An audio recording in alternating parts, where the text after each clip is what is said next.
Mark, we spoke last week. The squad was looking happy, everyone was looking healthy. A few days out from the season now, squad-wise, how are you looking in terms of fitness? Really good, everyone's fit, everyone's raring to go. The only issue is I'm going to have to upset one or two, and they've had a brilliant pre-season, they've worked really hard, but we can only pick 11.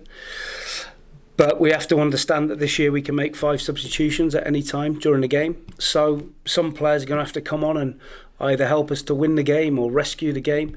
And that's the only disappointing bit for me at the moment. Given the length of the season, though, do you need the squad size you have now, if not plus a few more, to ensure that when injuries inevitably do happen, that you have that background cover?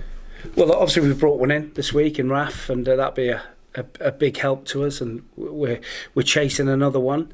That probably won't happen before the weekend, but hopefully we can get that done. Then I'm happy with the size of the squad. Talk to me about Raf then, because he's a player that probably fans won't know a huge amount about. What have you seen of him so far? Well, we first saw him last season playing for Western-super-Mare against us here. He's 6'3", he's still 19, but he's got great potential. Bristol City think really highly of him, and in the few days he's been in training, he's made a real impression with his physicality and his pace and his strength. He's a man mountain. So yeah, we're looking forward to getting him integrated into the way we do things. In terms of transfers, you just mentioned you're hoping to get one more, probably not before Saturday. Is there any particular area of the squad that you think still needs to be strengthened?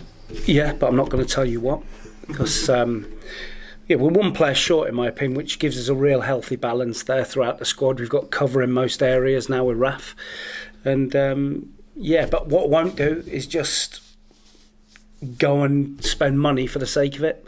I want to make sure that the one we bring in is a really good one and a bit of a statement for us. I had a conversation with Brett last week, and he said one of the big factors behind him moving here was the conversation he had with you before coming. Is that a point you make with all your players in terms of having those conversations, and how deep do you go with them just to figure out, are they the right fit for this group? First of all, they have to be a good character.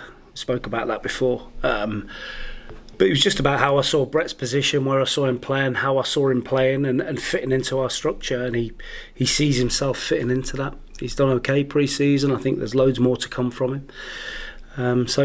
He's one that I'm really looking forward to seeing this year. What do you look for in a player to come to your club? Character first and foremost, a desire to come to the football club, a good teammate in good and bad. And like one bad apple can destroy the changing room, and we have to make sure that the first thing is their character, and we won't sign a good player if they haven't got the character bit. So obviously, and they have to fit into the way we do things. And like I spoke before, we're trying to get all our recruitment as local as we can to the area or within travelling distance, and we've done pretty well at that, and long may that continue. Fitness wise, we spoke before about the level of fitness this season, how it needs to keep rising. Give us an idea of the difference in level between the National League South and what the players will be facing for the next 9 months. I don't think there's any difference in fitness. I think it's physicality, pace. Some of these teams are historically big clubs, Oldham Athletic, founder members of the Premier League, so teams like that. Forest Green have just been in League One 2 years ago. So, and they've all got big, powerful squads. And what we've tried to do in the summer was to add to that athleticism, and players that were robust and could handle Saturday, Tuesday, and that was also part of the recruitment process as well. The return to the National League means Hartlepool first up, opening game, and a return for Darren Sarll as well. Do you think that makes any difference to Saturday? I don't think so, no. It won't make any difference to us. Darren did well here in his first year, didn't he? Got him in the playoffs. And then obviously they had some problems, COVID and some unfortunate other bits and pieces. So I'm sure he's fondly remembered down here, but it's a game of football at the end of the day. It's about what goes on the pitch, not so much what happens on the touchline. They're another club who I think most of their fans would consider to be a Football League side playing in the National League. How big a challenge will they pose to you, and what do you know of them in terms of the football side of things? Yeah, they're another 2 years ago, is it, in Football League. get big attendances. They've got some really good experienced players in their team, and Darren's way of playing is full on press, get after teams, and make it really uncomfortable. We have our own style of play, and we're at home. We have to try to impose our style on theirs, and they'll try and do the same to us, and may the best team win. And this will be the first time you've played at Hewish Park competitively since that day you lifted the trophy here in front of a packed out stadium. How important is it to start with a win at home, really get the fans behind the team? Well, that's the ideal scenario, isn't it? We had a great relationship with our fans last year. We created some unbelievable memories here last season as a club. And we want to do more of that. We want more of that. But there's a lot of water to go under the bridge. We have to work really hard.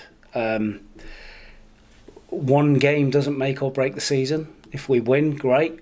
If we lose, okay, we go back to work again on Monday. But of course, it's great to get off to a good start and give that feel-good factor returning again after a few months away. But we're really looking forward to it. There'll be a healthy crowd here, and it should be a good game of football.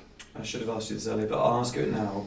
Last season, the bedrock of the team really was solid defensive performances for large parts of the season, with Morgs, Jake Wannell, Smith playing at the back. And how crucial is it to this season that they gel quickly, particularly with a new goalkeeper behind them?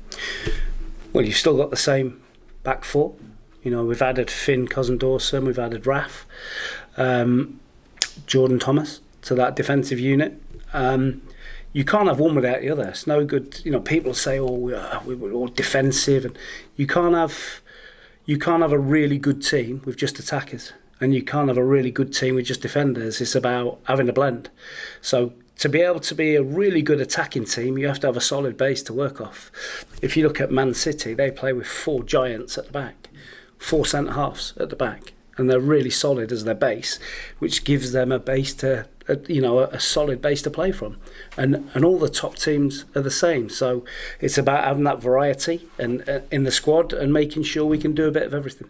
Good luck for Saturday. Thank you very much. Good afternoon, Mark. Good afternoon, Si. Have you, as a manager this season, as the start of the season, have you set your team goals or an objective for this first season back in the National League? No. Was there a reason behind that? You haven't sort of said, well, we can get to the playoffs, we can... No.